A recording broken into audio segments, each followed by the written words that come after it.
人有七情，若能以智能技術偵測情緒並透過感官刺激改善身心，將是具健康價值的產品。現今耳機已結合健康功能，如心跳、體溫偵測，進一步加入腦波、EEG、膚電等指標，配合 AI 分析，可更準確掌握情緒狀態，並以音頻、語音、App 等方式回應，達到身心調節。腦波技術成熟，可辨識壓力、憂鬱等情緒。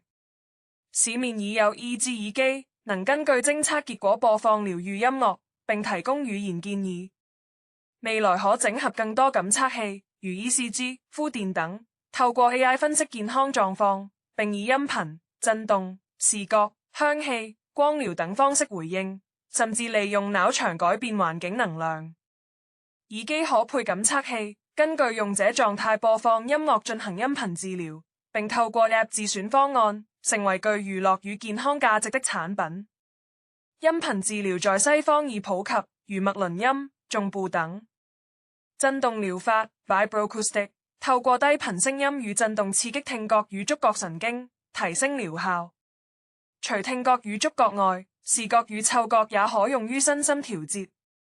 花香、水果香等可營造舒緩環境。木油與苦橙精油有助減壓、鎮定、改善情緒。結合聲音、景象、氣味等元素，可即時重現理想環境，達至身心放鬆。AI 可收集與分析情緒數據，並以多感官刺激優化身心狀態，營造沉浸式環境，成為極具吸引力的產品。腦場是一種自然界的第五種力，雖難測量，但被認為能改變空間氛圍。可透過水晶、礦石等產生共振，淨化負能量，誘發正能量，達至身心合一。系統仍需透過大數據與臨床測試完善刺激方式。這樣的智能娛樂健康產品，或許正是未來的創新突破。